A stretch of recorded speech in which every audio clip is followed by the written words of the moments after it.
Kalau kemudian kita melihat pada struktur dari bensena, setiap karbon pada bensena itu mengikat 3 atom lain menggunakan orbital hibridisasi sp2, sehingga dia membentuk molekul yang planar. Molekul yang planar itu adalah molekul yang datar, gitu ya. Nah, seperti disampaikan tadi, panjang ikatan pada bensen itu sama, sehingga bensen merupakan molekul yang simetris. Dia berbentuk heksagonal atau cincin 6 dengan sudut ikatan 120 derajat. Nah, setiap atom C pada bensen itu mempunyai orbital keempat, yaitu orbital P. Karena dia kan ikatan rangkap, begitu kan? Jadi dia ikatan rangkapnya akan terbentuk dari overlapping orbital P atau tumpang suh orbital P.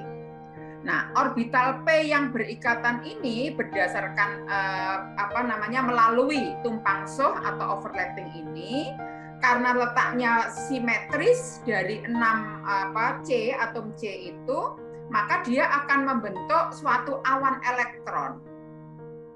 Nah, karena dia punya awan elektron yang ada di situ, maka inti aromatis atau bensena itu mempunyai kerapatan elektron yang tinggi. Jadi kalau kita bayangkan ini adalah inti aromatis cincin bensen, dia masing-masing ikatan ini itu panjangnya adalah 131,39 Armstrong, begitu kan? Sementara kalau ikatan antara C dengan H itu hanya 1,10 Armstrong, tapi ini ikatan antar C di dalam bensen itu adalah 1,39 Armstrong. Nah, sudut ikatan antara C, dan C ini adalah 120 derajat. Demikian juga sudut ikatan antara C, dan H yang terikat di situ juga 120 derajat.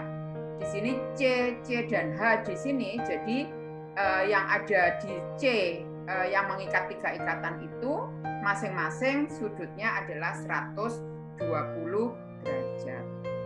Nah, kita tahu bahwa karena di dalam inti aromatis atau bensen ini ada ikatan rangkap yang berseling, begitu, maka sebenarnya dia mempunyai di sini ada awan elektron P. Di masing-masing itu dia punya awan elektron P, gitu kan? Dia punya awan elektron P. Nah, begini.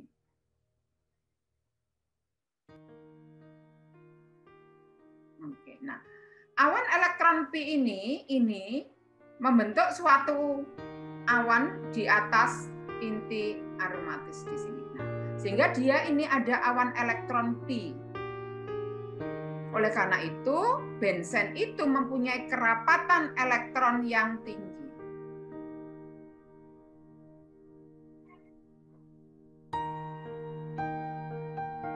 Kerapatan elektronnya itu tinggi. Sehingga kalau bisa digambarkan ini yang seperti digambarkan oleh Bu Cici seperti yang awan elektron di atas ini satu elektron, maka elektron ini sebenarnya bergerombol di sini, kan? Karena elektron P ya bergerombol sehingga akan membentuk suatu awan elektron seperti donat ini. Oleh karena itu bensen itu mempunyai kerapatan elektron yang tinggi.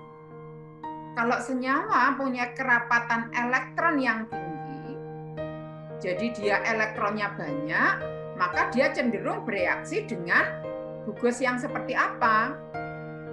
Gugus yang bermuatan positif atau gugus yang bermuatan negatif?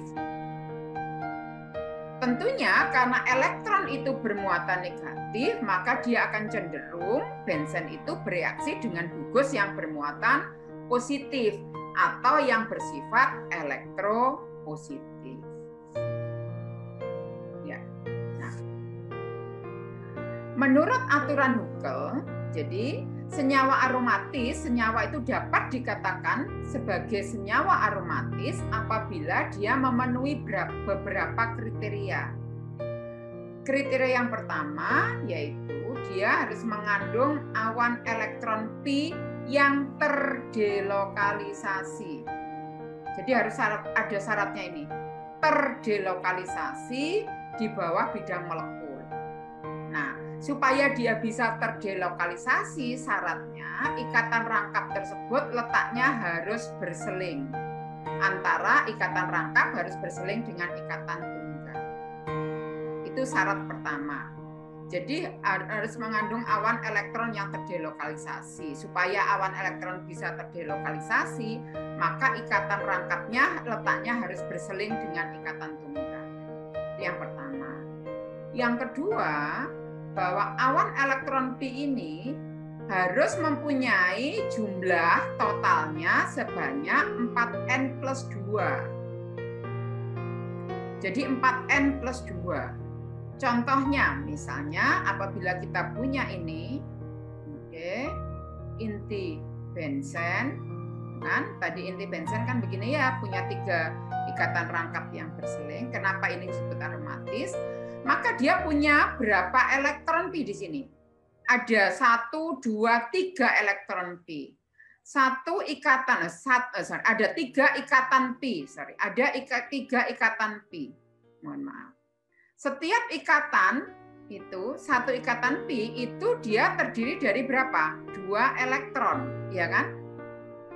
Nah, kalau ada 3 ikatan pi pada inti bensen, maka jumlah elektronnya ada sama dengan berapa?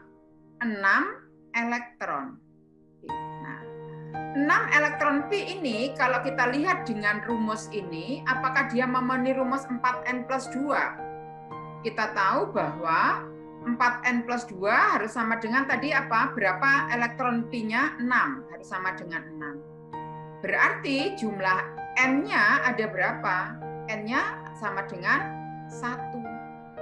Artinya bahwa inti aromatis bensen ini memenuhi hukum 1, dia mempunyai ikatan rangkap yang berseling. Jadi rangkap tunggal, rangkap tunggal, rangkap tunggal. Dan dia mempunyai elektron pi dengan jumlah 4n+2, yaitu 6. Karena 6 ini memenuhi hukum 4n+2. Jika n-nya 1 kan 4 kali 1 ditambah 2 sama dengan 6. Karena n itu harus bilangan asli. Nah, oleh karena itu bensen itu merupakan memenuhi aturan senyawa aromatis, sehingga bensen bersifat aromatis. Contoh lain ini misalnya begitu ya. Di sini ada kation siklopentadienyl. Ya. Nah, pada kation siklopentadienyl ini dia mempunyai 2 ikatan rangkap. Di mana masing-masing ikatan rangkap itu mempunyai terdiri dari 2 elektron. Berarti total elektron dari kation siklopentadienyl ini jumlahnya adalah 4. Nah, jumlahnya 4. Apakah 4 itu memenuhi aturan Huckel? Gitu kan? Ini memang berseling. Jadi rangkap, tunggal, rangkap, tunggal. Jadi ada ikatan rangkap terkonjugasinya. Tetapi apakah dia memenuhi rumus kedua atau kriteria kedua, yaitu 4n+2, kita lihat. Apakah kalau 4n+2 sama dengan 4? Berarti 4n sama dengan 2. Karena ini kan dari 4 dikurangi 2. Berarti n sama dengan 0,5. Nah, 0,5 itu bukan bilangan asli.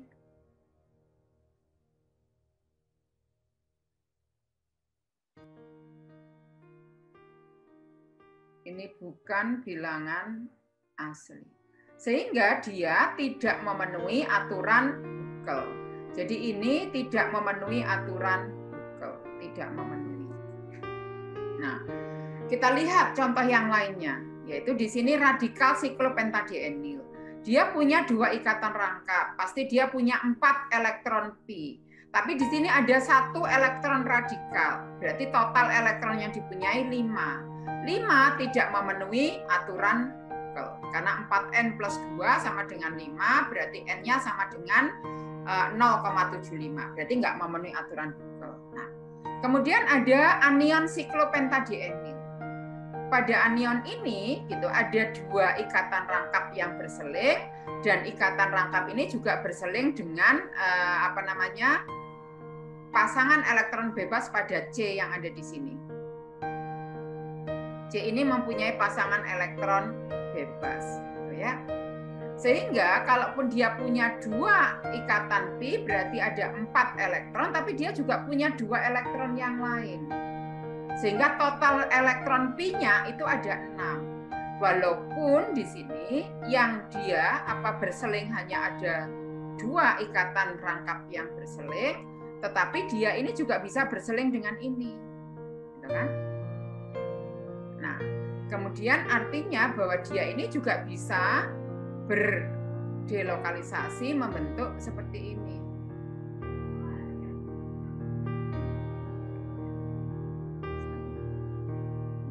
Ya, kalau kemudian kita lihat tadi, sama saja ya.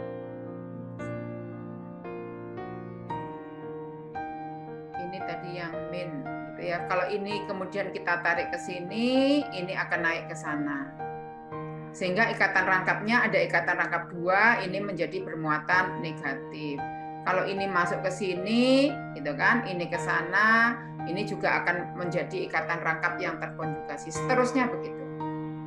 Nah, kemudian kita lihat ini juga kation sikloheptatrienyl. Jumlah elektron pi-nya ada berapa? 1, 2, 3, 6. Berarti dia bersifat aromatis. Ini jumlah elektron pi-nya 7, berarti dia tidak bersifat aromatis.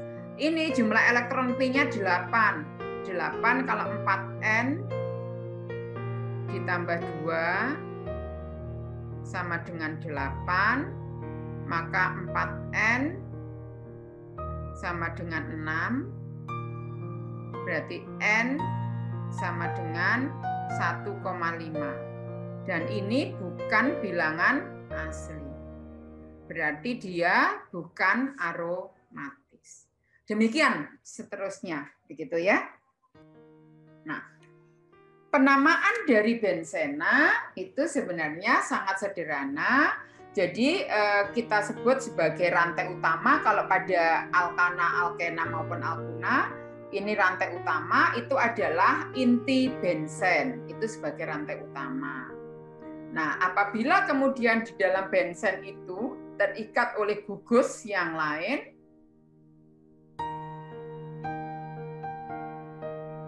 seperti ini, terikat oleh gugus Cl, maka namanya adalah klorobensen. Kalau dia ini punya Br, namanya adalah bromobensen. Kalau I namanya adalah iodobensen. Dan kalau NO2 namanya adalah nitrobensen. Jadi substituen itu diberi nama, diletakkan di depan, dengan kemudian diikuti dengan rantai utama atau diikuti dengan nama bensen.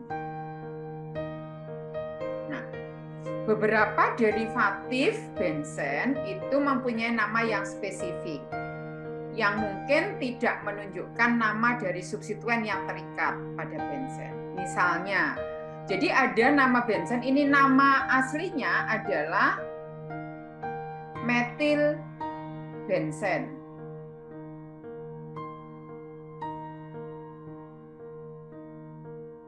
Ya. Nama aslinya adalah harusnya metil bensen. Tetapi nama penamaan ini sering juga disingkat atau diberi nama lain atau disebut dengan nama dagang. Atau nama lain kita sebut dengan nama trivial, artinya penamaan yang tidak sesuai dengan tata nama IUPAC. Tetapi nama dagang atau nama trivial tersebut itu dapat diterima dan umum, sudah umum, sehingga orang akan paham dengan nama itu. Contohnya di sini, metil bensen itu di pasaran sering atau nama dagangnya sering diberi nama toluena. Jadi pada saat kita bilang beli toluena, orang akan tahu, oh itu yang dimaksud adalah metil benzen. Kalau ini namanya adalah amino benzen.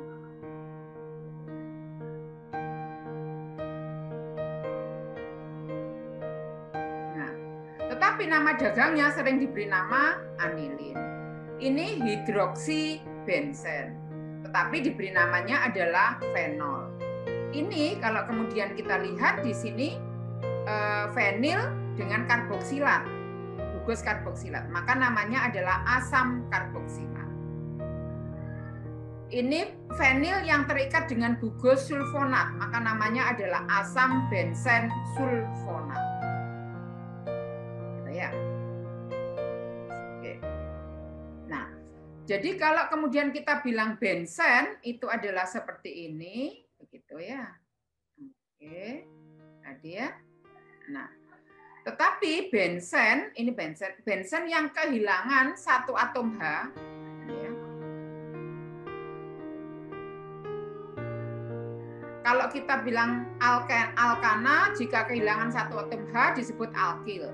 Tapi benzen apabila kehilangan satu atom H dan ini mengikat yang lain, gitu, maka ini namanya adalah fenil.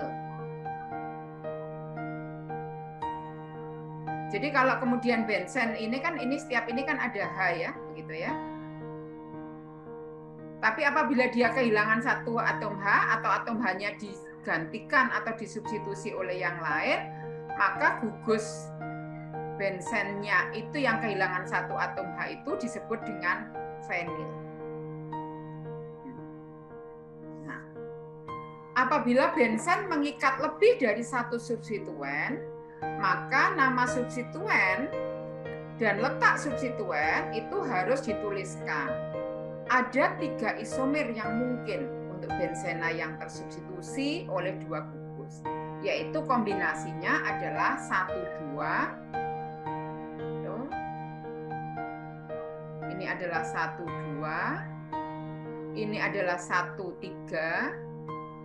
Ini 1,4. Karena ini nomor 2, nomor 3. Ini ya.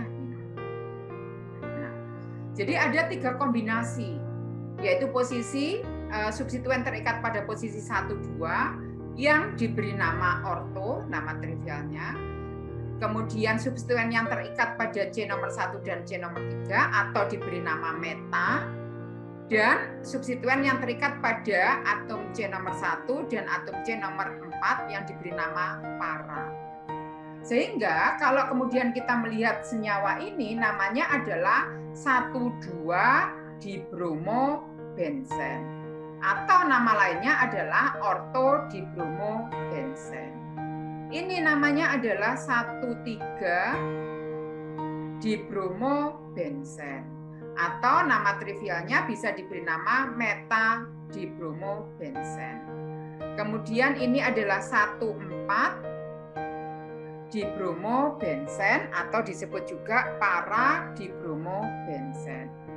Orto, meta, dan para itu biasanya penamaannya disingkat dengan O, M, atau P. Jelas ya? Oke. Nah, apabila 2 atau lebih substituen yang terikat pada benzen itu berbeda, maka penamaannya itu diawali dengan nama substituen yang kemudian berturut-turut begitu dan diikuti dengan nama benzen atau diberi nama khusus atau spesifik. Jadi contohnya di sini adalah benzen itu mempunyai substituen metil dan nitro. Kalau kita memberi nama nama ayupaknya begitu ya, nama normalnya, maka ini namanya adalah metil 1-metil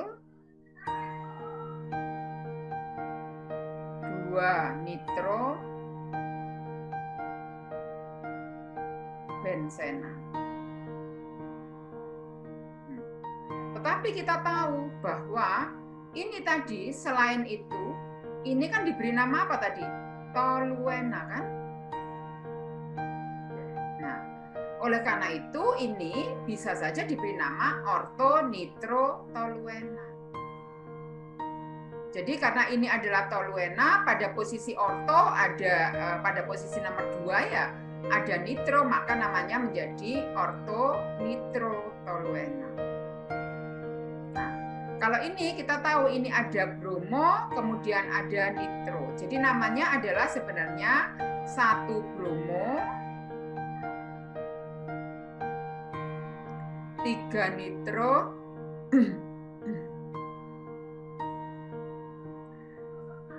bensen.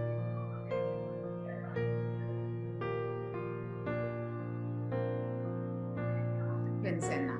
Tapi karena ini juga posisinya 1,3, maka boleh diberi nama metabromonitro-bensen.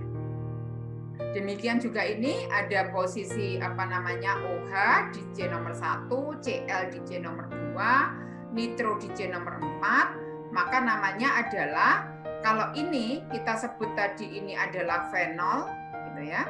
Maka pada posisi orto atau posisi 2 itu ada kloro, dan pada posisi 4 itu ada nitro. Ini OH yang terikat pada ini kita beri nama fenol. Jadi namanya 2 kloro, 4 nitrofenol. Kalau ini tadi kita punya nama lain untuk ini aminobensen, yaitu namanya anilin. Maka pada posisi C nomor 2, nomor 4, dan nomor 6 itu ada bromo, maka namanya 2, 4, 6 tribromo karena jumlah bromonya ada 3 ya. Jadi tribromo anilin.